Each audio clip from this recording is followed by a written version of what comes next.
The name carved itself into her chest like a brand the moment she read it on his shirt pocket, stitched in faded blue thread. Joel and Louisa Mercer nearly turned around and walked straight back to the train platform she had just stumbled away from, because she had crossed half a continent precisely to escape that name. And here it was waiting for her in the dust of Dusty Creek, Colorado, in the summer of 1878. Sewn above the heart of a stranger with sun-dark skin and eyes the color of old copper pennies. She had come west on a ticket she bought with the last of the money her mother left her, and she had come fast, the way a person flees a fire, not with a plan, only with the desperate animal instinct to put distance between herself and the ruins. Cincinnati had held too many reminders: the parlor where Joel Hargrove had proposed, the church where he had failed to appear, the pitying faces of women who had known her all her life, and who now looked at her the way people look at a window that has been broken and repaired so many times the glass is more scar tissue than glass. She had packed one trunk, 2 dresses, a copy of Tennyson she never actually read, and a stubbornness that had always been her most reliable companion. She had told her Aunt Clara she was going west to teach, because teaching was a respectable reason, and she had not entirely lied. There was a posting for a schoolteacher in a small Colorado settlement called Dusty Creek, and she had answered it, and she had been accepted, and now here she was, stepping off the supply wagon that had hauled her the last 40 miles from Pueblo, her boots raising small clouds with every step, the July heat pressing down on her like a warm iron. The town was smaller than she had imagined. A single main street, raw lumber buildings shoulder to shoulder like men bracing against wind, a mercantile, a livery, a post office not much larger than a wardrobe, a saloon called the Copper Spur with a hand-painted sign that someone had attempted to ornament with flourishes that looked vaguely like dead flowers. There was a church at the far end of the street with a crooked steeple, and somewhere behind the buildings, the land opened into the wide, tawny expanse of the high plains, and beyond that the first suggestions of mountains blue with distance, still wearing a ghost of snow even in July. Louisa stood on the main street of Dusty Creek and breathed the air, which smelled of hay and horse and dry earth and something faintly piney from the mountains, and thought that it was at least completely unlike Cincinnati. The man appeared from the direction of the livery. He was carrying a saddle over one arm and a bridle over the other, and he moved with the unhurried, economic grace of someone who had spent a great deal of time doing physical work in the sun and had made peace with it. He was taller than Joel Hargrove, she noted, and immediately despised herself for making the comparison with dark hair pushed back under a wide-brimmed hat that had seen better decades, a jaw that looked like it had been cut from the same sandstone that made up the bluffs east of town, and a blue work shirt with the sleeves rolled to the elbows. The name on the shirt pocket was stitched in small, careful letters, the kind of stitching a woman does for a man she loves or loved once: Joel. Louisa stopped walking. She actually stopped mid-stride, one foot lifted, and she felt the sun on her face and the peculiar sensation of the universe laughing at her. He noticed her because she had gone statue, still in the middle of the street, and was staring at him with an expression he would later describe as someone who has just stepped barefoot on a nail but is too proud to cry out. He set the saddle down on the rail outside the livery and tipped his hat. "You all right, ma'am?" he said. His voice was low and even, the kind of voice that did not hurry itself. Louisa lowered her foot. She straightened her spine, which was something she did automatically when she felt herself beginning to wobble. "Perfectly fine," she said. "I am simply new here and taking in the surroundings." "New here," he repeated, studying her with those copperpenny eyes. "You must be the teacher. Bill Cutter sent word you were coming up on the supply wagon today." He came toward her with a hand extended. "Joel Prescott. I help run the livery, and I sit on the town council, such as it is, which means I'm generally the one who meets newcomers when nobody more official is available." She took his hand and shook it. His palm was rough and warm and entirely real, and she said, "Louisa Mercer." And then she looked deliberately at his shirt pocket at those small blue stitched letters, and she heard herself say before she could stop it, "Your name is Joel." He blinked. "Yes, ma'am, Joel Prescott, I just said so." "Of course you did," she said. "Forgive me. It's been a long journey." He picked up the saddle again and gave her a look that was not unkind but was very observant. "I imagine it has. The schoolhouse is at the end of Birch Street, second left off the main. Ma'am Hartley runs the boarding house on the corner there. She was expecting you. Supper is at 6 o'clock and she does not hold it for anyone." "Thank you, Mr. Prescott," Louisa said, and she walked past him with her chin perfectly level, dragging her one trunk along the dust, and she did not look back, though she was deeply, irritatingly aware that he watched her go. Ma'am Hartley turned out to be a small, forthright woman of about 50 with iron-gray hair, and an apron that was always immaculate no matter what hour you encountered her. And she showed Louisa to a room on the second floor with a window that looked out over the back garden and the mountains beyond, which were catching the last of the evening light, and turning a color Louisa had no word for, not purple, not gold, not rose, but some living mixture of all three. Louisa sat on the edge of the narrow bed in that small room and watched the mountains go through their colors, and she cried quietly for about 10 minutes, not for Joel Hargrove, she told herself, but for all the time she had spent arranging her life around a man who turned out to be made of cheaper material than she had supposed. Then she washed her face, went down to supper, and met the rest of Dusty Creek. There were 6 boarders at Ma'am Hartley's table that first evening. A young man named Thomas Briggs, who worked the assay office and had red hair and the anxious energy of someone perpetually awaiting news. A widow named Cora Fenn, who was waiting for her brother-in-law to come from Kansas and settle her late husband's claim, and who knitted constantly, even during meals, with her fork tucked under the same arm as her needles in a way that should not have worked but clearly did. An older gentleman named Augustus Crow, who had been a surveyor and was now, he explained gravely, retired from everything, which he said as though retirement were a serious profession requiring great dedication. And then, settling into the chair across from Louisa as the biscuits came around, Joel Prescott, who apparently boarded here himself. He did not acknowledge that they had met already, which she appreciated. He simply helped himself to the stew and passed the bread, and entered the conversation already going at the table about whether the new rail spur being planned north of Pueblo would change the price of cattle in the district. He had opinions, and they were clear and measured, and when someone disagreed with him he listened without his expression changing, and then said what he thought, unchanged by the disagreement, which Louisa found, in spite of herself, quietly impressive.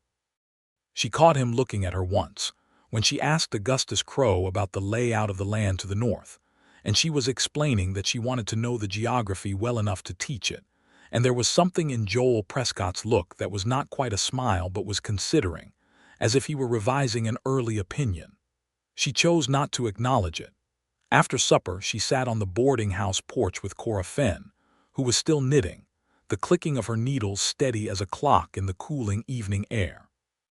The sky above Dusty Creek was filling up with stars the way the west sky does, generously, extravagantly, as if there were no limit on them. "You came a long way," Cora said. She said it as a simple observation, not a question. "I did," Louisa said. "What are you leaving behind?" Louisa looked at the stars. "A misunderstanding," she said at last. "I thought I knew someone. I was wrong about him." Cora's needles clicked. "A man, obviously. Same name as our Mr. Prescott." Louisa turned to look at her. Cora's expression was serene, not prying. "Is it that obvious?" Louisa asked. "Only that you went pale as birch bark when he sat down at the table," Cora said. "I'm a widow, Miss Mercer. I notice things about the way women react to men's names." Louisa was quiet for a moment. "The man I left behind in Cincinnati, his name was Joel. Joel Hargrove. He asked me to marry him and then decided not to bother showing up to the ceremony." She said it plainly because it was a plain fact, and she had found that saying it plainly was the only way to keep it from having a particular kind of power over her. "I came west because I needed somewhere that didn't know that story. And here the first man to greet you has the same name stitched on his shirt," Cora said, with something that was not quite amusement but was close to it. "The universe," Louisa said, "has a crude sense of humor," Cora smiled. "Or it's telling you something, that a name is just a name. Joel Prescott is nothing like Joel Hargrove, I expect, except in that one particular." "I don't know Joel Prescott," Louisa said. "No," Cora agreed. "That's the interesting part." Louisa went to bed that night with the window cracked and the mountain air coming in cool and faintly fragrant, and she lay in the narrow bed and looked at the ceiling and thought about names, how they accumulate weight over time, how Joel Hargrove had weighted the name Joel with shame and disappointment and the particular loneliness of being publicly abandoned, and how she had carried that weight all the way from Ohio to Colorado, and how the universe, apparently, thought she needed to deal with that sooner rather than later. She thought about Joel Prescott's copperpenny eyes. Then she made a deliberate effort to think about something else. The schoolhouse was a single-room building at the end of Birch Street, solidly built from pine planks that had weathered to silver, with a pot-bellied stove in the corner and 14 desks of various sizes, and a large chalkboard that someone had recently cleaned. There were 17 children enrolled, ranging in age from 6 to 14, children of ranchers and miners and tradespeople, some of whom had not been in a classroom in years, and some of whom had never been in one at all. On her first morning, Louisa stood before them and felt the old, reliable pleasure of it, the specific pleasure of a mind encountering a room full of other minds and knowing it had something to offer. She was good at teaching. She had known this about herself since she was 16 and had begun tutoring the younger children at her church, and the knowledge of her own competence was one of the things Joel Hargrove had not been able to diminish, because she had never made the mistake of storing it in him. She organized the children by ability rather than age. She found that the older children who had gaps in their learning were not embarrassed if you handled it quietly, and she established within the first week a rhythm that the children seemed to find reassuring in the way that all rhythms are reassuring in a world that is otherwise unpredictable. The parents came by at various intervals to assess her. Ranch wives with sun-darkened faces and sensible boots who looked at her city dress and her good posture and made their calculations. Miners' wives with the particular tiredness of women who work 2 jobs, the one in the mine camp and the one in the household, without credit for either. A few fathers. They were all essentially asking the same question: can you be trusted with what matters most to us? And Louisa met each one with the same direct, unhurried attention, and answered their questions about the curriculum and the discipline policy and the schedule, and by the end of the second week she felt, cautiously, that she was being accepted. Joel Prescott she saw every day, because Dusty Creek was small enough that you saw everyone every day. He was at breakfast at Ma'am Hartley's table. He was at the livery when she passed on her way to the schoolhouse. He was occasionally at the mercantile or the post office. He was always courteous and never intrusive, and he had a quality she did not immediately know how to name, which was that he seemed entirely comfortable with silence. He did not fill it compulsively the way many people do. He could ride alongside something quiet and let it be quiet, and there was something about that, she recognized it reluctantly, that she found restful. He helped her, the third week, with the school stove. One of the older boys, Samuel Briggs, Thomas's younger brother, had attempted to demonstrate his superior knowledge of stoves by adjusting the damper incorrectly, and had resulted in a classroom full of smoke and 14 children coughing their way out into the September sunshine.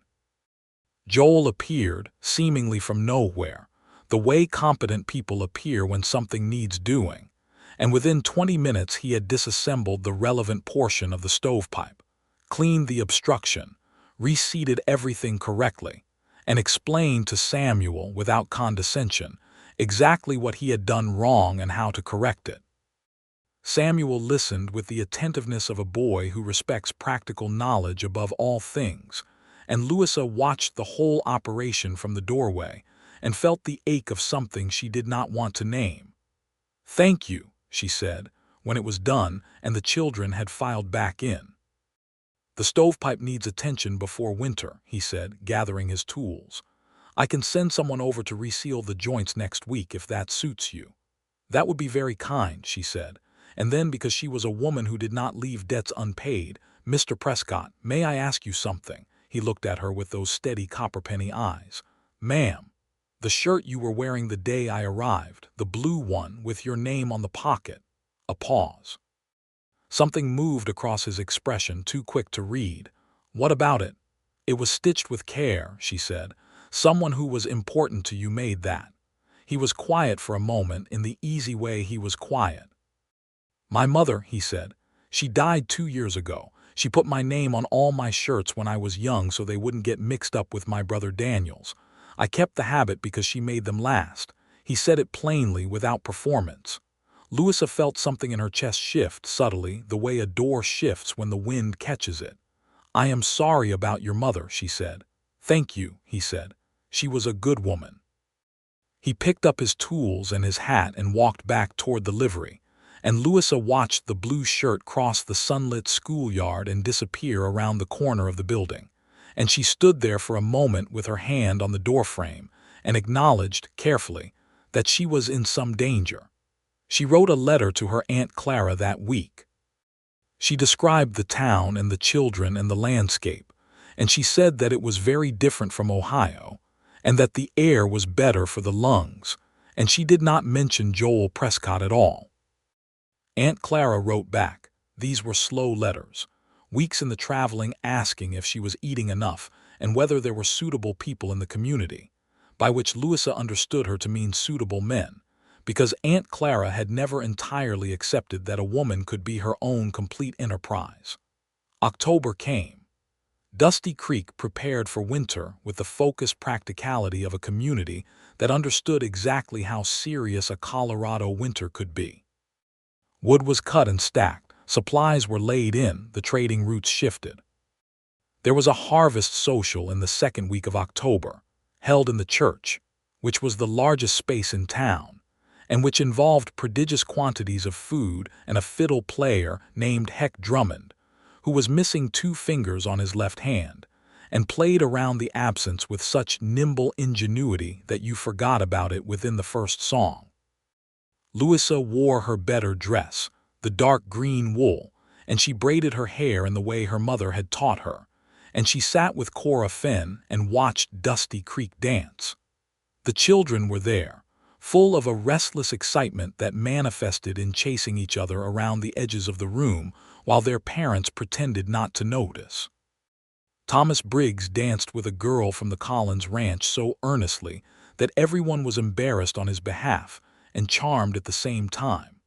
Augustus Crow sat in the corner with a cup of cider and the expression of a man who is satisfied with everything. Joel Prescott came in late, having apparently had some situation at the livery that required resolution, still carrying a slight air of outdoor cold and work. He accepted a plate of food from Ma'am Hartley's youngest daughter, who was helping with the serving, and he stood at the side of the room eating and watching the dancing with a quiet attention that Louisa recognized, after a moment, as the same quality of attention he brought to everything, the quality of someone who looks at the world as if it genuinely interests him. He came and stood near her at some point in the middle of the evening, not with any particular purpose, or at least without announcing any. They watched the dancing together in a shared silence that was companionable by now, after weeks of morning breakfasts and daily crossings of paths in a small town. Heck Drummond swung into a reel and the floor filled up. "Do you dance, Miss Mercer?" Joel asked. "I do," she said. "Do you?" "Badly," he said, "but with commitment." She laughed. It came out before she could moderate it, a genuine laugh fuller than she had intended, and she saw his expression change, the corner of his mouth lifting, a warmth behind his eyes that was new, or that she had not noticed before, or that she had noticed and had been carefully not looking at. "That description fits half the men in this room," she said. "More than half," he said. "Would you like to?" She looked at him for a moment. The fiddle was bright and urgent. The room was warm with bodies and lamplight, and the night was very dark and cold outside the windows. "Yes," she said. "I think I would." He was not a graceful dancer, but he had told the truth about the commitment, and there was something about dancing badly with wholehearted sincerity that was more enjoyable than dancing well with reservation. He kept his hand at the proper place at her waist, not presumptuous, not tentative, the same neither forward nor retreating quality he brought to everything, and he did not apologize for his footwork, which she found refreshing. He just danced and grinned when he got a step wrong and righted himself and kept going. After 2 dances she was warm and breathing hard and laughing again, and they stepped out through the side door into the cold air of the church's covered entryway. The night sky was immense above them, the stars crowding each other in that extravagant western way. She could hear the fiddle and the stamping feet through the wall, muffled and bright at the same time. "Can I ask you something?" he said.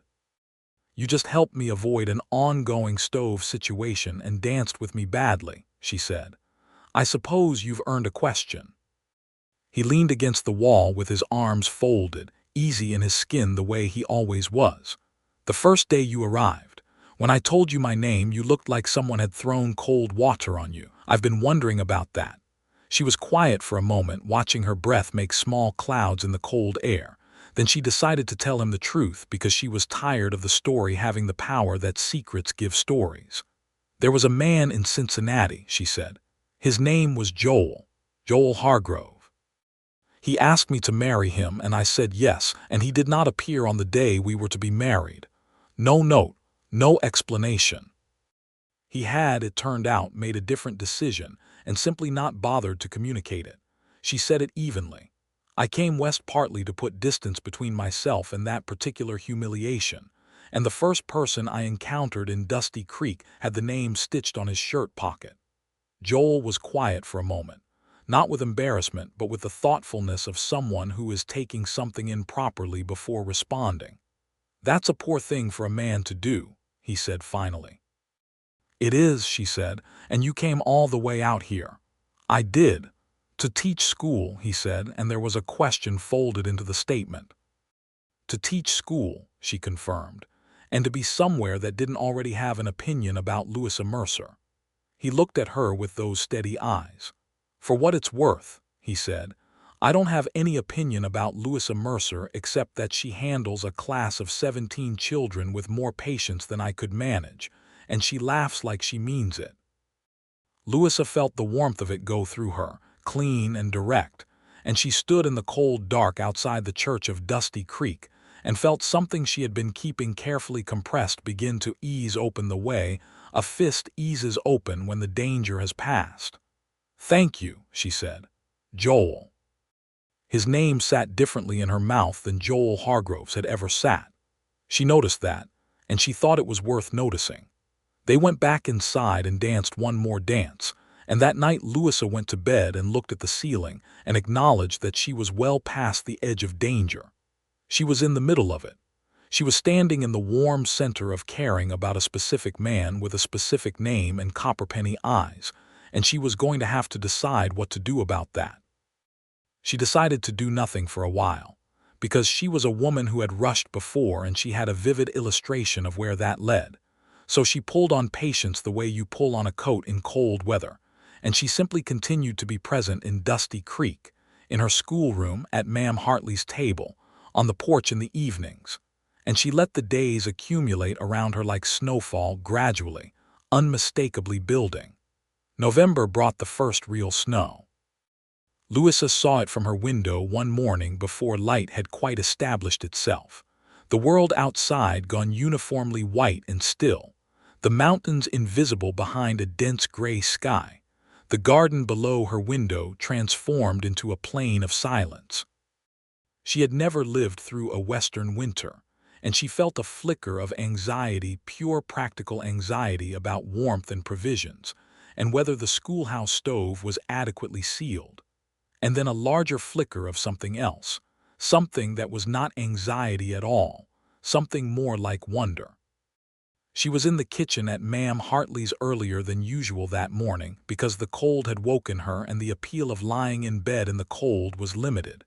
She was heating water for coffee when Joel came in the back door, stamping snow from his boots, his breath visible in the kitchen air. He stopped when he saw her. "You're up early," he said. "The cold," she said. "First real snow." "First of many," he said, and there was a warmth in his voice that seemed to have nothing to do with commiserating about winter. He came and took the coffee pot from her with a natural ease, as if this were a thing they had done together before, and set it properly on the stove, and they stood in the gray-white morning kitchen waiting for the water to heat, and the silence between them was comfortable as furniture. "My brother Daniel is coming up from Pueblo next month," Joel said after a while. "He brings supplies for the livery, and we usually do a reckoning of the accounts before Christmas." "Does he look like you?" she asked. "He's shorter and louder," Joel said. "He's been telling me for 3 years that I need to find a wife." He said it without particular emphasis, not as a hint but as an observation about his brother, and Louisa absorbed it without particular response, because she was not going to be the one to reach across this particular threshold first.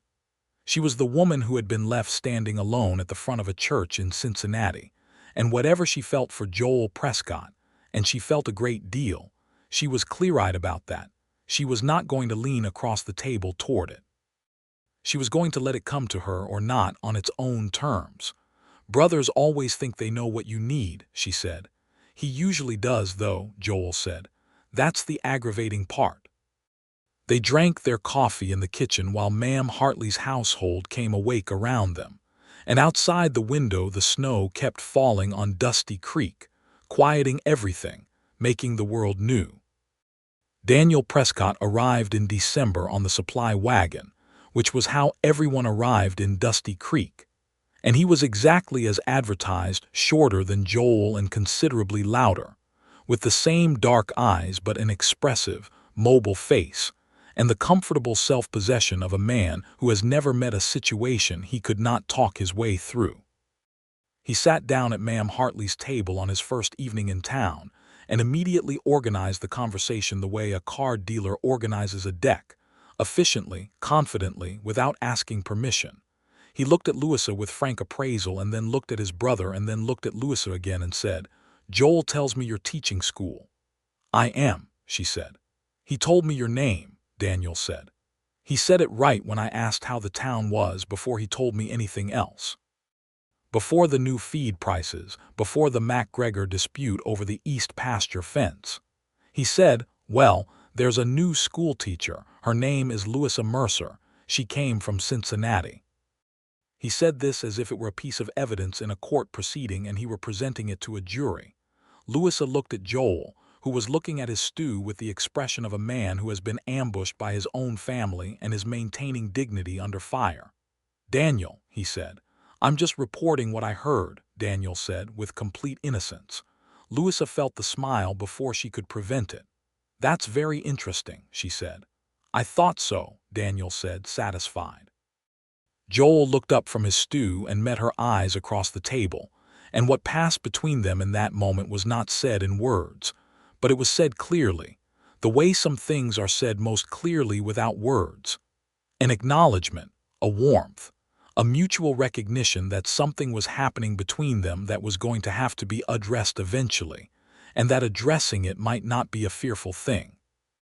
The MacGregor dispute Daniel had mentioned turned out to be the most significant event in Dusty Creek's autumn, apart from the snow. A man named Charles MacGregor had bought a parcel of land east of town from a family who had abandoned it during the hard summer of 1876, and he ran cattle on it, and his cattle had a consistent habit of trampling through the fence of his neighbor, a man named Elias Dunbar, who ran sheep. The sheep and cattle in themselves were not a problem, but MacGregor and Dunbar had a long, accumulated grievance that went back further than the fence, back to some original slight that neither of them could entirely articulate by now, but which had calcified into principle. It had come to the town council, such as it was, as Joel had described it, which meant Joel himself, Thomas Briggs's father, who was the council chairman, the minister Reverend Cassidy, and a forthright woman named Ellen Park, who ran the mercantile and had been put on the council 2 years ago by popular demand, because she was the most sensible person in Dusty Creek and everyone knew it. They met in the back room of the mercantile on a Wednesday evening, and Louisa happened to be in the mercantile picking up chalk and notebooks for the schoolhouse when they convened, and Ellen Park said, with characteristic directness, "Miss Mercer, you might as well stay. We need a literate note-taker and you'll do." So Louisa sat in the corner with paper and pencil and took notes as the council worked through the MacGregor-Dunbar fence dispute, and she watched Joel Prescott in a different capacity than she was accustomed to. He was patient and methodical. He let both men say everything they needed to say before he offered any frame for the problem, and then he reframed it. Not whose land was whose, which was going to require a surveyor and a title search and months of waiting, but whose responsibility the fence repair was, which was something they could settle today with a clear head and a measuring tape. MacGregor complained. Dunbar complained. Joel let them complain and then asked them both, quietly, whether they wanted this resolved or whether they wanted to be right. There was a long silence. MacGregor said he wanted it resolved. Dunbar said the same. By the end of the meeting, there was a workable agreement about fence maintenance and a rotation of shared responsibility that neither man loved but both could live with. Walking back to the boarding house through the cold dark, Louisa said, "You're good at that." "At what?" Joel said. "At finding the thing underneath the thing, the actual problem inside the stated problem." He was quiet for a moment, thinking about it as if he hadn't considered it in those terms before. "My father used to say that most arguments are about one thing and most people think they're about another," he said. "I guess I believed him." "He sounds like he was a wise man," Louisa said. "He had his moments," Joel said. "He and my mother both. I was lucky in that regard." They walked in companionable silence for a bit, their boots making soft prints in the snow, the cold air clean and sharp. The boarding house was a warm square of light at the end of the street. "Louisa," he said, and the use of her Christian name for the first time stopped her. She looked at him. He had stopped walking too, and they stood on the snow-quiet street with the lamplight from the boarding house ahead of them and the stars above them. "I am not a man who says things he doesn't mean," he said carefully, "and I am not in the habit of rushing anything, but I want to say something plainly so there is no misunderstanding." "Say it," she said. "I think you are the most interesting woman I have encountered in a very long time," he said. "The most capable and the most honest and the most—" He paused, finding the word the most alive. "And I would like to know you better if that is something you would allow." Louisa stood in the snow in Dusty Creek and looked at this man who had her troubled name stitched over his heart in his dead mother's thread, and she thought about Cincinnati, and about running, and about what it means to let a wound determine the perimeter of your life. She thought about all the distance she had put between herself and the past, and how the distance had not diminished the feeling, but had maybe created the space necessary for a different feeling to have room to exist. "I am cautious," she said. "I want to be honest about that. I have a specific reason to be cautious about certain situations, and about the words certain things occupy in my mind." "I understand," he said. "And then my name is Joel." "I know," she said, "and you have not run from it." She was quiet for a moment, looking at him in the cold dark. "No," she said, "I haven't." "I think that's worth something," he said. "It might be," she agreed. They walked the rest of the way to the boarding house in silence, but it was a different kind of silence than it had been before, warmer, more charged, the silence between two people who have said something important and are letting it settle. Christmas came to Dusty Creek with a peculiar, homemade joy that Louisa had not expected. The children made ornaments from paper and tin scraps and pine cones gathered from the foothills. Ma'am Hartley made 3 pies, mince, apple, and a sweet potato pie that she called her grandmother's, and guarded the recipe for as a state secret. The Reverend Cassidy held a Christmas Eve service in the crooked steepled church that was attended by what appeared to be the entire population of Dusty Creek, plus several people from the outlying ranches who had ridden in specifically for the occasion. There were carols, sung with more enthusiasm than accuracy, which was its own kind of beauty. Louisa had written to her Aunt Clara and to her two friends in Cincinnati, Helen and Margaret, who had stood with her on the day of the non-wedding and afterward, had been steadfast in the particular way that good women are steadfast when their friend has been humiliated without fuss, just present. She received letters back, Aunt Clara full of advice and concern, Helen full of questions about the West that were genuinely curious rather than anxious, Margaret full of careful, loving intelligence that said, between the lines, "I am glad you went. I think it was right." She also received, which she had not expected, a letter from Joel Hargrove. She recognized the handwriting on the envelope before she understood what she was looking at, because her mind had not been in that particular territory for some time, and then it landed and she felt the old shock of it, smaller than she expected, like a stone dropped into a much deeper pool than the one she'd had before. She carried the letter back to her room and sat on the edge of her bed and opened it. He was sorry. He had been a coward. He had panicked, which was not an excuse but was a fact, and he had handled it with an absence of courage and decency that he was ashamed of. He had heard through mutual acquaintances that she had gone west. He hoped she was well. He was not asking for anything, he said. She noticed that he said it twice, as if reassuring himself. He only wanted her to know that he was sorry, that he had been wrong, and that he wished her every happiness. Louisa read the letter twice. She sat with the mountains visible through her window, wearing their winter white, still and enormous and completely indifferent to Joel Hargrove's belated conscience, and she thought about what she felt. Anger. She probed for it and found mostly the sediment of old anger, the memory of it rather than the living thing. Grief. The grief had been real and she had done it properly, and it was, she discovered with some surprise, done. She did not feel released. The releasing had already happened gradually over the past months, quietly in the accumulation of Dusty Creek days. She simply felt finished with that particular chapter, the way you feel when you close a book and put it on the shelf. She wrote back to him. It was a brief letter. She said she accepted his apology, that she bore him no ill will, and that she was, indeed, very well. She wished him happiness also, and she meant it because she was well enough now to mean it. She sealed the letter and gave it to the post, and she walked back to the schoolhouse with a lightness in her step that was not performed, because the genuine article had no interest in performing for anyone. She told Joel Prescott about the letter that evening, sitting on the boarding house porch in the cold. They had fallen into a habit of sitting there in the evenings when the temperature was not completely prohibitive, wrapped in coats, talking. She told him because he was the person in Dusty Creek she trusted most, and because the letter felt relevant to something that was happening between them, and because she was a woman who had learned that keeping things unspoken was how misunderstandings grew. He listened without interrupting. Then he said, "How did you feel reading it?" "Finished," she said. "I felt finished with the whole thing, which I would not have expected 6 months ago, but here I am." "Here you are," he agreed. He was looking out at the snow-covered street, and the lantern on the porch post put a warm light on the side of his face. He was quiet for a moment, and she knew him well enough by now to know this was the thinking quiet, not the discomfort quiet. "I want to ask you something," he said.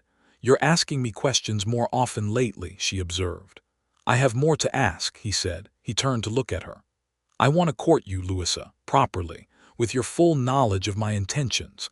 I'm not interested in maneuvering around anything or waiting for you to guess what I'm about.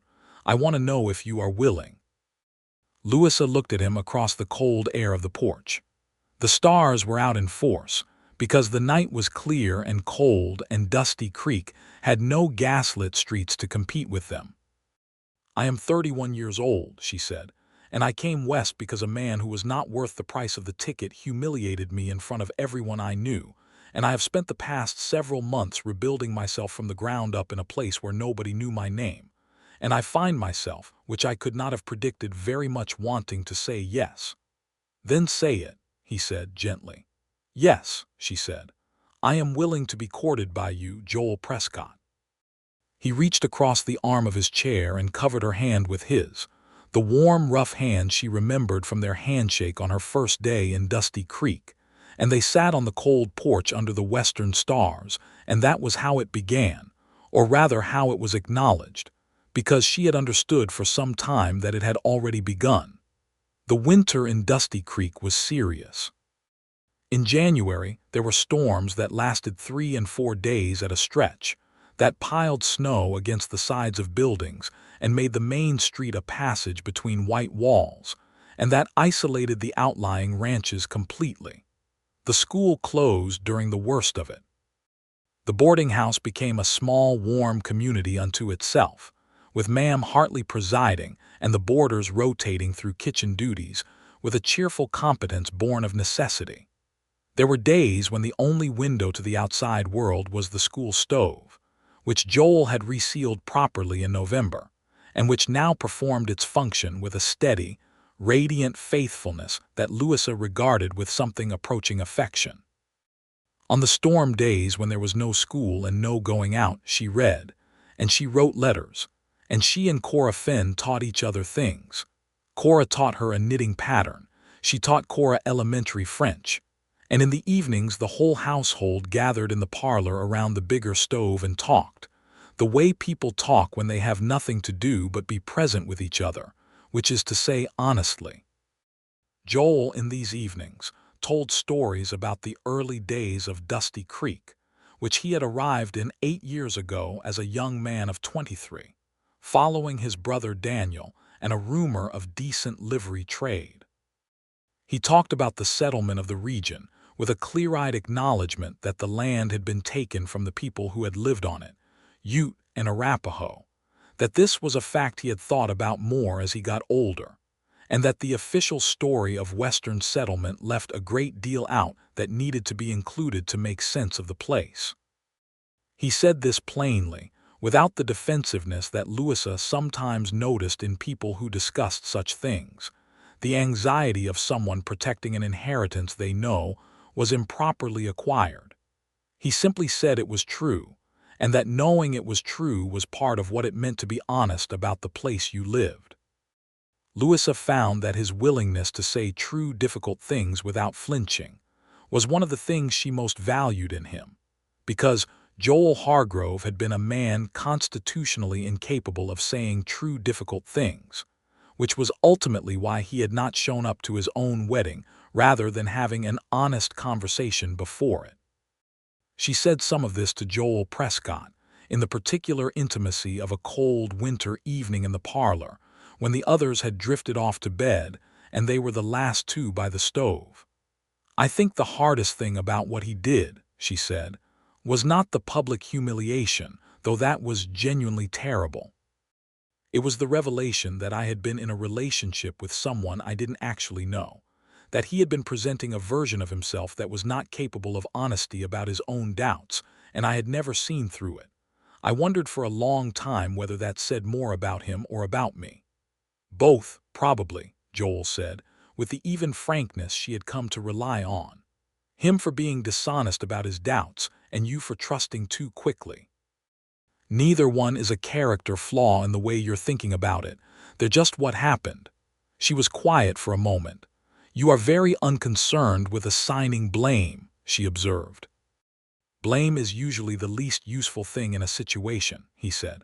"What happened to you was wrong and you deserved better. That's the important part. What he was or wasn't doesn't change what you deserve."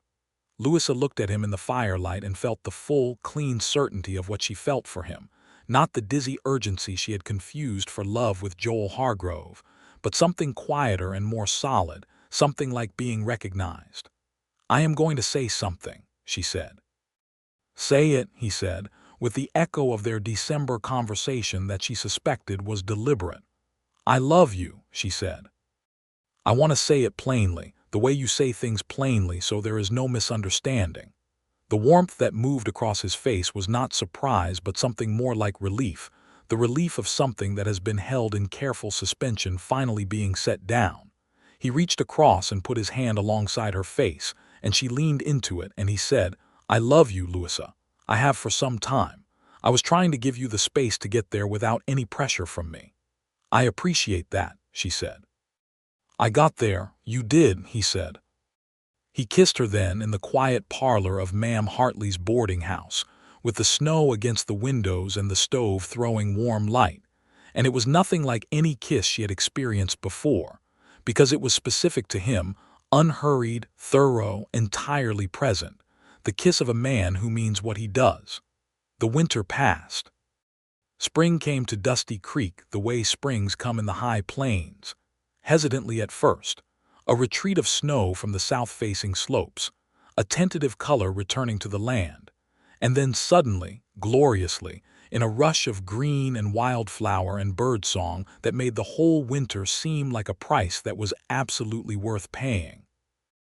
Joel asked her to marry him on a Sunday in April, which was not, he admitted, the most originally romantic timing, but he had chosen it deliberately because April was when the land came back, and he could think of no better occasion. He asked her on the porch where they had spent so many evenings, in the morning, with the mountains clear and brilliant in the early light, and the smell of spring mud and new grass and some wildflower she could not name rising from the garden below. He did not have a ring yet. He told her he intended to get one the next time he went to Pueblo for supplies, and he wanted her to come with him and choose it herself, because he was not going to pretend to know what she wanted when he could simply ask her. She said yes without hesitation, without the anxiety or the performative demureness that had marked her first engagement, without any feeling except the simple, wholehearted certainty of yes. Cora Fenn cried, which surprised everyone, including Cora. Ma'am Hartley took immediate practical ownership of the event and began discussing catering. Daniel Prescott, when he heard by letter, wrote back a single line. "I knew it before I even met her." Thomas Briggs shook Joel's hand with the solemn sincerity of a young man who takes these occasions seriously. Augustus Crowe nodded once and returned to whatever he was reading, which was his version of effusive approval. In May, Louisa wrote to Aunt Clara and to Helen and Margaret. Aunt Clara's response was a controlled explosion of satisfaction. "I always said you would find your footing," she wrote, though Louisa had no memory of her ever saying any such thing.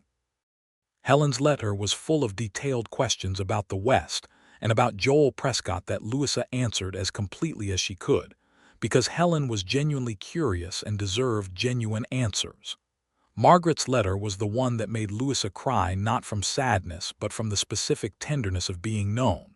"You found someone worth the name," Margaret wrote, which was the most Margaret thing she could have said, and which was exactly right. The wedding was set for June. It was a practical decision. June was warm, the roads were passable, and it gave time for preparations that a small town required, which were primarily about food, because in Dusty Creek the community's primary expression of celebration was the application of significant quantities of cooking. There was one complication. Louisa's father, who had remarried and lived in Philadelphia, wanted to attend. He wrote to say so in a letter that arrived in May, a letter that was careful and somewhat formal, because there was a distance between them that had grown in the years since her mother's death, and the failed wedding in Cincinnati had added a layer of awkwardness that neither of them had fully navigated. She wrote back and said he was welcome, and that she would be glad to see him, and she meant both things with differing degrees of simplicity, but she meant them. He arrived on the supply wagon in the first week of June, a man of 58 with her own gray eyes, and a manner that had been stiffened by the years of a second life that had not, she gathered, been entirely happy. He shook Joel's hand and assessed him with the direct appraisal of a man who has complicated feelings about a complicated situation, and Joel received the appraisal with equanimity and offered him a tour of the livery, which was, she had come to understand, Joel's way of establishing rapport with people, because the livery was where he was most himself. By the end of his first day in Dusty Creek, her father had found his footing. The town was too small and too unpretentious for formality to sustain itself, and her father, underneath the stiffness, was not a formal man. He was a man who had lost the woman he truly loved and had been at loose ends ever since. He and Augustus Crowe found each other and discovered a shared interest in territorial surveying, and that was the end of his awkwardness, because he had something to do with his mind. He told Louisa, the evening before the wedding, sitting on the porch with the June air soft and fragrant around them, that he was sorry about Cincinnati. He said it had been a poor thing for that young man to do, and he wished he had handled the aftermath better, and that he was sorry it had taken him so long to come to the point. Louisa looked at her father's familiar, complicated face and felt the old familiar complicated love, and she said, "I am glad you're here, Papa." Which was the truest thing she could say and covered the rest of it. The wedding was on a Saturday in mid-June in the crooked-steepled church, performed by Reverend Cassidy, who had a gift for the occasion. Half of Dusty Creek was there, which was most of Dusty Creek, and the families from the outlying ranches who could get in for the day. The children from the schoolhouse were in the front pews, a row of washed and pressed small faces, Samuel Briggs sitting up very straight and looking serious in the way young men who admire the teacher's fiancée look serious. Cora Fenn had made Louisa's dress. Louisa had protested that Cora's time was too valuable, and Cora had said, with her characteristic serene firmness, that she had been knitting for 20 years and dressmaking was the most interesting project she had been given in some time, and she was going to do it, and Louisa was going to accept it. The dress was ivory, a silk she had ordered from Pueblo, with small embroidered flowers at the collar and cuffs. Not grand, not elaborate, but beautiful in the way of things made with care and skill, and the specific intention of honoring someone. Louisa walked up the aisle on her father's arm and looked at Joel Prescott waiting at the front of the church, clean-shaved, wearing his best coat, his dark hair combed, and his copperpenny eyes fixed on her with an expression that was not performed and was not uncertain, just entirely present and entirely warm. And she felt, for the first time in her adult life, completely unafraid of what was coming. Not reckless, not eyes closed, not willing herself to believe in something she couldn't see, but unafraid, because she could see it, all of it, the whole clear-eyed prospect of a life with this specific person in this specific place. And it was exactly, precisely what she wanted. The vows were the traditional ones, because the traditional words had been enough for everyone who had said them and meant them, and they both meant them. When Reverend Cassidy said Joel could kiss his bride, Joel put his hand alongside her face the way he had in the boarding house parlor in January and kissed her in front of all of Dusty Creek, and the room erupted into applause and the sound of Heck Drummond launching immediately into the most celebratory reel he knew. The reception was in the field behind the church, where tables had been set up and covered with a collective labor of cooking that represented the entire range of Dusty Creek's culinary traditions. Ma'am Hartley's pies were there. Ellen Park from the Mercantile had made her mother's apple cake, which was famous. The women from 3 of the outlying ranches had collaborated on a quantity of biscuits that was genuinely staggering. Someone had contributed a roast of beef that had been cooking since before dawn, and someone else a smoked ham, and there were greens from gardens that were finally in their early summer production, and the whole feast gleamed in the afternoon sun. Daniel Prescott gave a toast. He was, as advertised, louder than his brother, and he made the most of the opportunity with a story about Joel as a younger man that was both embarrassing and affectionate, and he ended with a directness that was recognizably Prescott. "I told this man for 3 years he needed to find a wife, and I was right, which I will be mentioning for the next 3 years at minimum." To Joel and Louisa. Everyone drank. Even Augustus Crowe lifted his glass, which was, from Augustus Crowe, extraordinary. Louisa's father danced with her, a slow, careful dance, the way fathers dance with daughters when they are aware of the weight of the occasion and want to do it properly, and he said into the relative quiet near her ear, "Your mother would have loved him," which was the best thing he could have said. Louisa pressed her cheek briefly against his shoulder in acknowledgement. She and Joel danced 3 times, and the third time the fiddle had slowed to something steady and gentle, and they were standing very close in the summer evening with the mountains going gold behind the town and the sound of their community around them. And Joel said quietly against her hair, "I have been thinking about our house." "Our house," she said. "I have been speaking with Mac Gregor about a parcel on the north side of town," he said. "There's a good site there. 2 acres, a spring, some trees. I wanted to speak with you about it before anything else, but I wanted you to know I've been thinking about it." Our house, she thought. The words opened something in her chest that was a new kind of space, large and full of light. 2 acres, she said. "And a spring," he said. "We should go look at it," she said. "Tomorrow," he said. "Tomorrow," she agreed. The summer of 1879 was a building summer. Joel bought the parcel from Mac Gregor. The fence dispute had been fully resolved by now, and Mac Gregor, in the aftermath of resolution, had turned out to be a more pleasant man than the ongoing dispute had made him appear. And he and Daniel, who stayed on through the summer specifically for this purpose, began framing the house. Several men from town helped on the weekends, because that was how things were built in Dusty Creek, collectively, with the understanding that when your turn came the labor would return. Louisa found herself in the middle of something that she had not experienced in Cincinnati, which was the particular community of people who build things together, who share the work and the meals and the small daily dramas of construction, and who come out of it knowing each other differently. She continued to teach. The school term ended in June and began again in August, and the summer was full of small supplementary lessons she ran for the children whose parents wanted them occupied, informal sessions under the cottonwoods near the schoolhouse where she read aloud, and the children asked questions that ranged from the sensible to the spectacular. Samuel Briggs developed a serious interest in geography and started borrowing books from her small collection. A girl named Clara Walsh.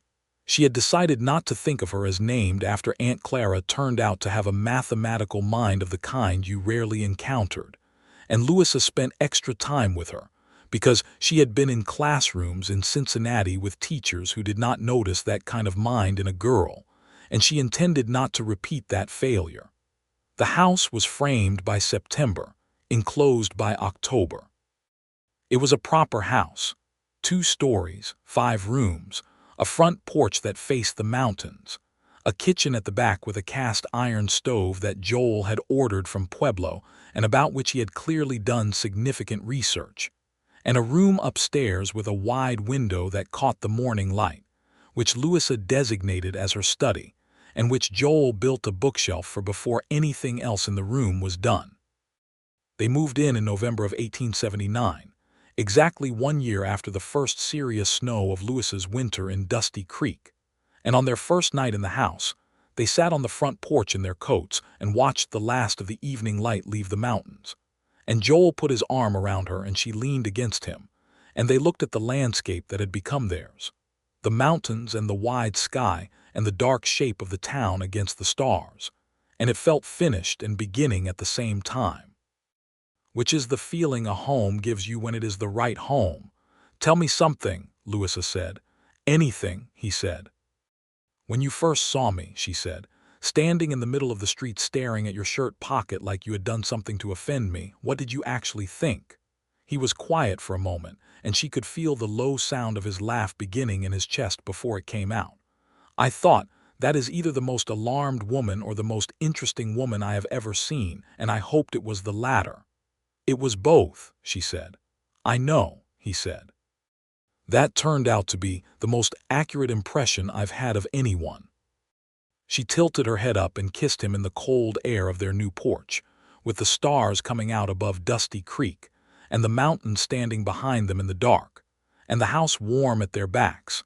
And she thought that this, exactly this, was what she had come west for, even if she hadn't known it, even if she had only known she was running from something. Because sometimes the thing you are running toward is the thing that only reveals itself when you finally stop running. The winter of 1879 into 1880 was the winter they truly became a household. They learned the rhythms of living together, the small negotiations of shared space and shared time and shared priorities, and they were, Louisa discovered with some relief, largely compatible in these rhythms. Both of them early risers, both of them constitutionally opposed to unnecessary clutter, both of them in the habit of reading in the evenings. So the study, initially planned for her alone, became a shared room where they sat on either side of the lamp with their respective books and were together in the particular piece of that. They had arguments. Real arguments, not performances of disagreement, because two people with strong opinions and independent minds are going to argue, and the arguments were instructive in their own way. They argued about the school curriculum, once, because Joel had opinions about practical education versus classical education that differed from hers, and she won that argument because she had better evidence, and he accepted the outcome without resentment, which told her something important about him. They argued about a financial decision regarding the livery once, and he won that argument, and she accepted the outcome with genuine grace because she recognized that she had been wrong, which told him something important about her. The arguments ended, which was the critical thing, and they came out the other side of them without damage, without the long, cold silences that had marked her parents' disagreements when she was young. In the spring of 1880, in March, she discovered she was expecting a child. She told Joel on the front porch, because the porch had become their place for significant things, with the March wind cold and smelling of thaw and the mountains very clear in the late afternoon light. She had known for 2 weeks and had held the knowledge carefully while she understood it herself before she shared it, because that was how she was built. He went very still when she said it, and then a smile started that was not the contained, measured smile she usually saw from him, but something much larger, something that got into his whole face and stayed there. And he pulled her close and held her with one arm and put his other hand flat over the front of her coat in the instinctive, ancient gesture. And she put her hand over his, and they stood on the porch in the March cold with their hands stacked over the beginning of their family. "A child," he said into her hair. "By September, I think," she said. "September," he said, as if it were a destination on a map he was memorizing. Ellen Park, who was a practical woman and had 3 children of her own, became Louisa's guide through the pregnancy with the matter-of-fact efficiency of someone who considers childbirth a significant but entirely navigable event. Cora Fenn knitted things at a rate that suggested she had been waiting for this specific occasion. Ma'am Hartley delivered opinions on diet and rest with the authority of her considerable experience. The women of Dusty Creek, Louisa discovered, had strong views about pregnancy and were not shy about sharing them. And while the volume of advice was occasionally overwhelming, the warmth underneath it was real and it was freely given, and she received it as such.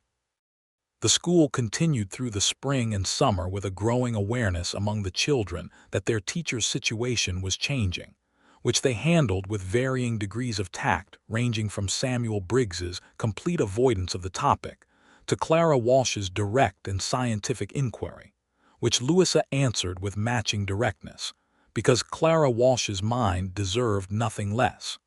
Her father wrote to say he would come for the birth. He came in August, arriving again on the supply wagon, a little less stiff this time, a little more present, the years between his visits having apparently done some erosion of the defenses that grief and habit had built up. He stayed with Ma'am Hartley again, and he and Joel fell into an easy working relationship, because her father's Philadelphia engineering background turned out to be useful to Joel's expansion plans for the livery, and useful work was the common language they both spoke best. The child came in September, as promised, on a Thursday when the mountains were deep gold with early autumn color, and the aspens on the higher slopes had gone to their spectacular yellow.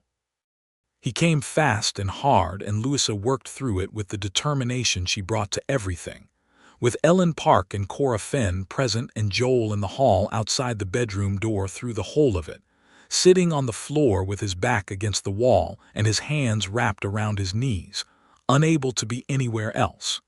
He was a boy.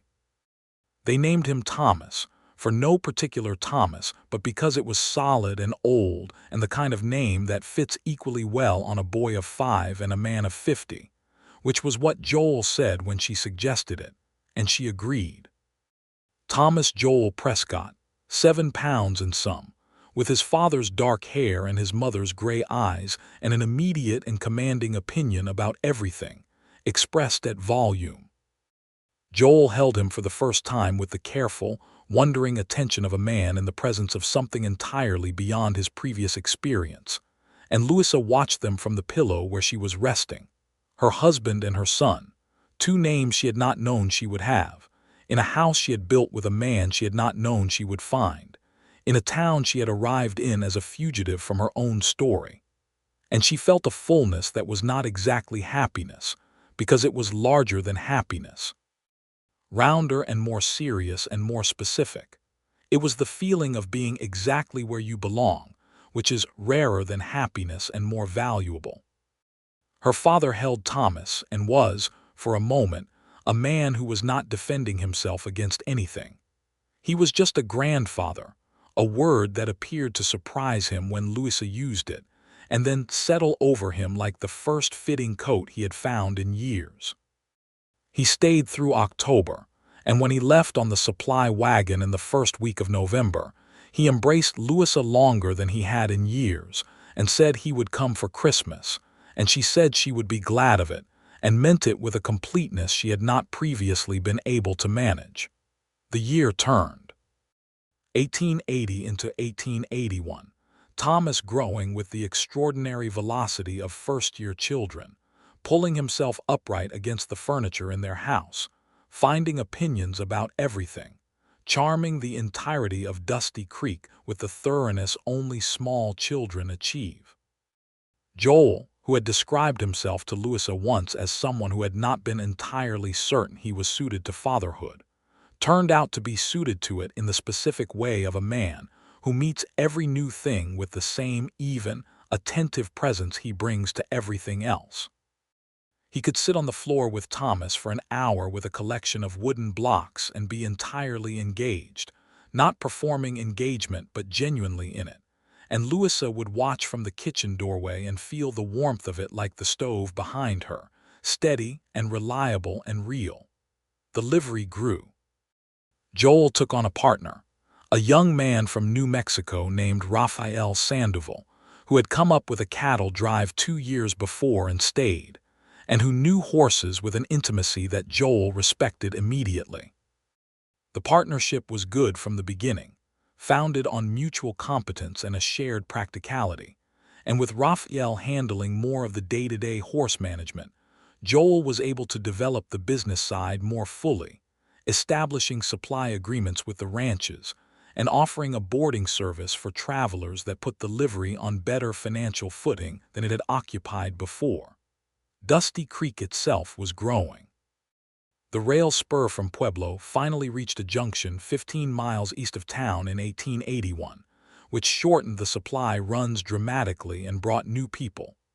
A doctor named Hanson who set up a small practice, which the town had needed badly, and a second family of teachers, a couple named Burke and Mary Weston, who meant that Louisa could divide the school and teach the older students only, which she had been hoping for because the range of abilities in a single room of 17 was genuinely taxing.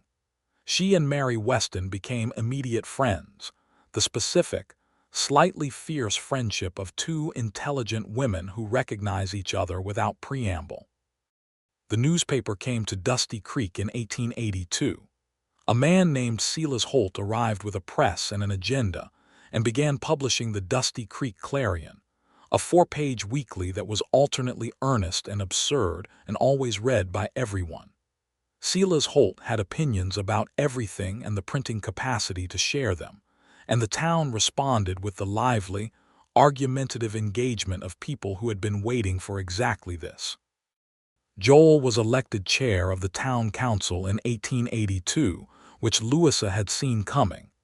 He said he was not sure he wanted it, and she said, "You are exactly the kind of person who should have it, which is why you're not sure," and he accepted the election. He was a good chair, as she had known he would be, because the same qualities that had served him in the fence dispute and in 100 other small negotiations served him in the larger work: patience, clear-headedness, the ability to find the actual problem inside the stated one. In the spring of 1883, Louisa discovered she was expecting a second child. She told Joel on the porch again, because they had never stopped having important conversations on the porch, and he smiled the large smile again. And Thomas, who was 2.5 and had been playing in the garden below with a toy horse that Raphael Sandoval had carved for him, looked up at his parents on the porch with the alert curiosity of a small person who knows something significant has happened without knowing what. "We're going to have someone to be a friend," Louisa told him later, when she was tucking him in, and Thomas thought about this with the solemn deliberateness of a small person processing new information, and then said, "A friend," with the satisfying finality of someone who has found a sufficient explanation. The second child was a girl, born in October of 1883, and they named her Clara, after Louisa's Aunt Clara, and also because Clara Walsh had grown into a young woman of extraordinary mathematical ability, who Louisa had watched go from a curious girl at a desk to someone she thought would do remarkable things, and names are sometimes given in that direction, in the direction of what we hope. Clara Prescott was smaller than her brother and louder about her preferences from the first, and she had Joel's copperpenny eyes, which Louisa found herself looking at with a private pleasure every time. Aunt Clara, the original and eponymous, came to visit in the winter of 1884 and was characteristically overwhelming and characteristically dear, and she held her small namesake with a tenderness that Louisa had not entirely expected from a woman who expressed her love primarily through advice, and she whispered something to the baby that she refused to share with anyone, which Louisa decided to be charmed by rather than annoyed at. Helen and Margaret came together the following summer, having made the trip as a joint adventure, and they arrived in Dusty Creek on the supply wagon in July with wide eyes and wider excitement, and Louisa met them at the edge of town and embraced them in the middle of the road, and wept, properly, the way you weep when you see people who knew you before you knew yourself, and who have been with you in the important ways even across the distance of 1,000 miles. Helen asked approximately 40 questions in the first hour. Margaret watched Joel with Louisa and the children and then looked at Louisa and said, quietly, "You are very happy," and it was not a question. Joel hosted them with the same ease he brought to everything, and within 2 days Helen was in love with Dusty Creek in the practical, cataloging way of a curious mind, and Margaret had had a long conversation with Joel about land and community and civic structure that clearly satisfied something in both of them. And Louisa sat on the porch in the summer evening and watched her old world and her new world exist together without contradiction, and felt the completion of something she had not known was incomplete. They stayed 3 weeks, which was longer than planned and perfectly right. The day they left on the supply wagon, Thomas stood beside his mother on the main street of Dusty Creek and waved with the entire body commitment of a 4-year-old, and Helen was still waving back from the wagon until it rounded the far curve of the road and disappeared into the wide landscape, and Louisa stood in the Dusty Creek dust with her son's hand in her hand and her daughter on her hip, and felt the sweetness of it like the smell of hay in summer, clean and warm and completely present. She found Joel at the livery in the late afternoon, checking in with Raphael about a horse that had thrown a shoe, and when he saw her face he dismissed himself and came to her and said, "Good day." "Perfect day," she said. He put his arm around her and they walked home in the long, golden light of the Colorado summer, Thomas running ahead and circling back like a small, energetic satellite, Clara asleep against her mother's shoulder with the total unconscious trust of the very young, and the mountains ahead of them, always ahead of them, blue and white and permanent. The same mountains that had been there on her first evening in Dusty Creek, when she had sat on the boarding house bed and cried, and not known yet that crying was the beginning of something rather than the end. The years that followed were full years, not quiet ones, because Dusty Creek continued to grow and Joel's work on the council was increasingly substantive.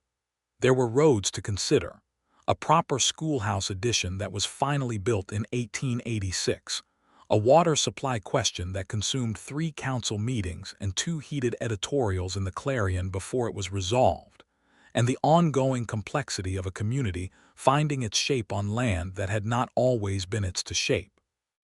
Joel brought the same honest clarity to these questions that he brought to everything, and Louisa was beside him in it, not decoratively but substantively, because a woman who organized a schoolroom and navigated a community's trust and raised 2 children and managed a household in a Colorado settlement had operational skills that the town council found useful when they bothered to ask, and Joel always bothered to ask.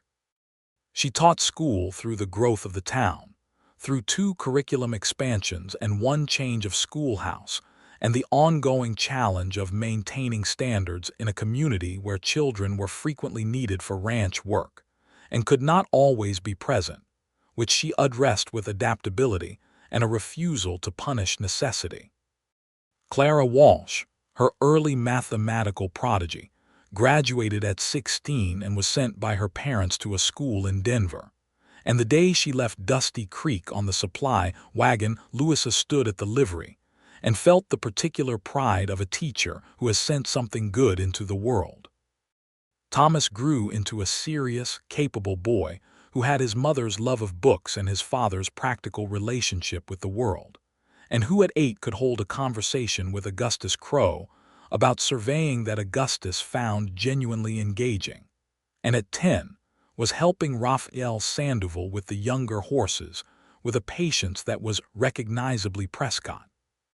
Clara grew into a girl who was simultaneously her parents' most joyful creation and their greatest logistical challenge, fierce and funny and astonishingly bright, who by 5 had identified several flaws in the way their household operated and was not shy about proposing improvements.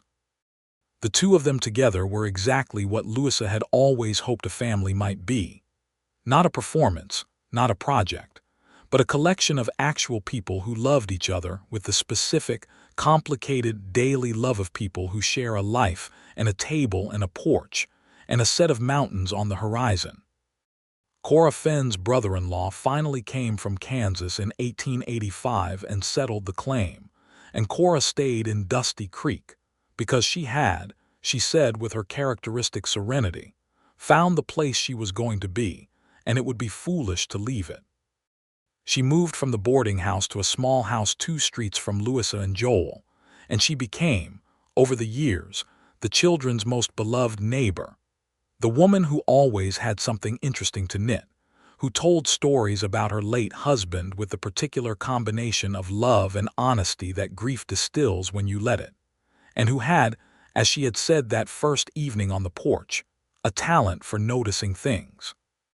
Ma'am Hartley's boarding house changed hands in 1886 when Ma'am Hartley herself retired to live with her daughter in Pueblo, and the whole of Dusty Creek gathered on the main street to see her off on the supply wagon and to thank her, in the way of people who have been fed and housed and managed by a capable woman and know it. Louisa embraced her and said, "You were the first welcome I received in Dusty Creek," and Ma'am Hartley patted her cheek and said, "You did all the welcoming yourself, my dear. I just fed you." In the winter of 1887, Louisa came across the old box she had packed in Cincinnati. She had not opened it since she arrived. It was in the back of the study closet, behind books and winter things. She opened it on a quiet Saturday afternoon while Joel was at the livery and the children were at Cora's. The copy of Tennyson she had never read was on top. She took it out and looked at it for a moment, and then she opened it and started reading, because she had finally arrived at a life still enough to read poetry without feeling guilty for the stillness. The 2 dresses, Cincinnati dresses, were folded beneath it. She held them up. They were fine dresses, well made, a little formal for Dusty Creek even on her most formal occasions. She had not thrown them away, which she now recognized was right, because you don't throw away what you were, you just let it exist in proper proportion to what you are. She folded them back and closed the box and put it back, and she took the Tennyson to the armchair by the window and read until the light began to go. That was the evening Joel came home and found her there, and stood in the study doorway with his coat still on and his hat in his hand, and she looked up from the book, and whatever was in her face made him smile, the large one that got into his whole expression. "Good afternoon," he said. "Very good," she said. "Come and sit with me." He came and sat, and she read him a passage she had marked, and he listened with the same quality of listening he brought to everything. And the mountains were darkening in the window behind her, and the house was warm and solid around them, and downstairs Clara was being carried in through the front door by Thomas, who was narrating something at length that Louisa could hear but not quite make out, and the sound of her children's voices rose through the floorboards of her home like the best kind of music. The kind that does not need to be beautiful to be exactly right. She put the book down and looked at Joel. "Can I tell you something?" she said. "Always," he said. "I came to Dusty Creek to forget a name," she said. "I want you to know that I failed." He looked at her with his copperpenny eyes, and there was a warmth in them that was not new but was deeper each time she saw it, the way a well deepens over years of use. "I know," he said.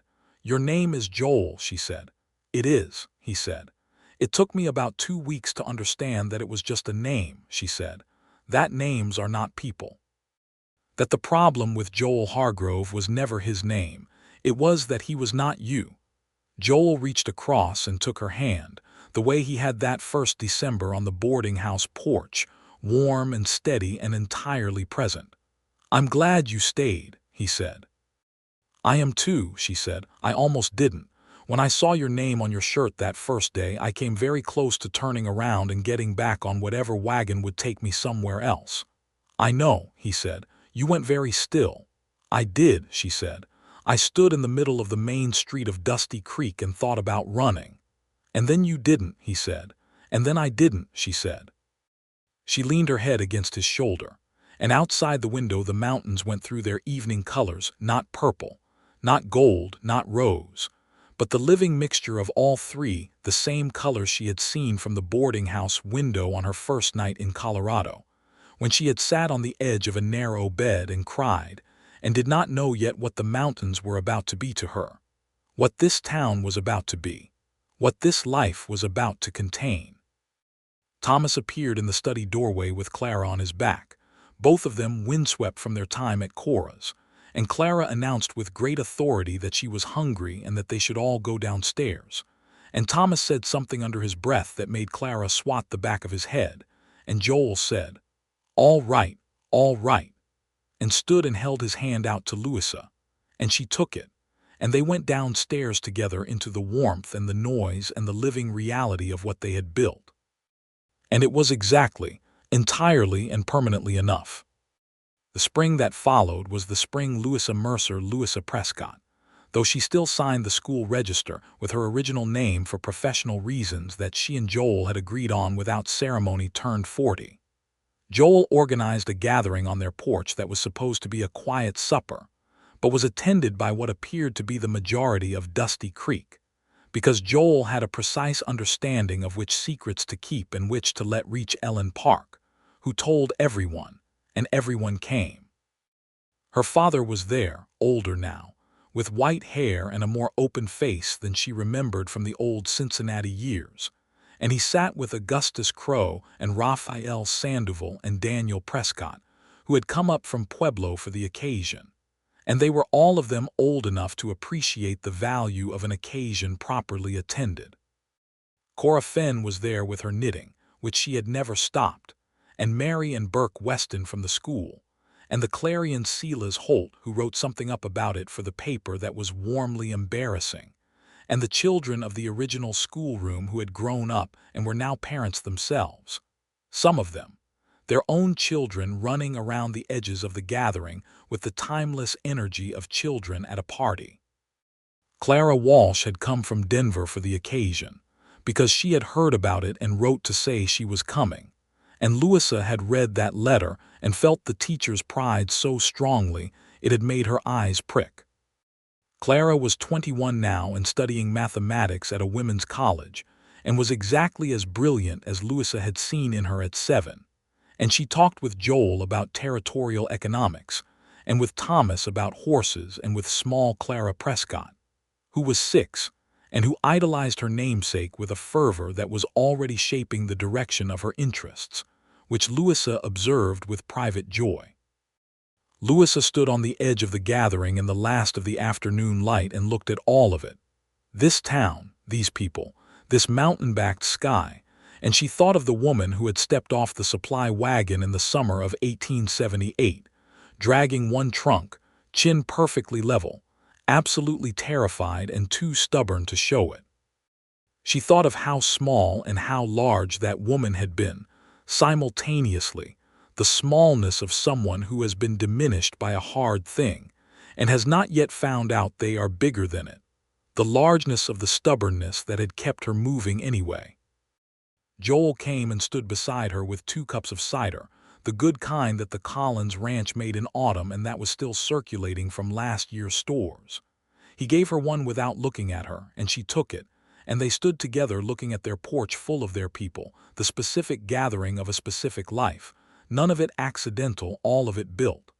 "Happy," he said. "Yes," she said, without any qualification. He put his arm around her, and she leaned into him, and Thomas shouted something from across the yard that made everyone laugh, and small Clara appeared between them from nowhere and grabbed both their hands with the imperious confidence of a child who has never had reason to doubt her place. And Louisa looked up at Joel, and he looked down at her with his copperpenny eyes, and it was all there in that look.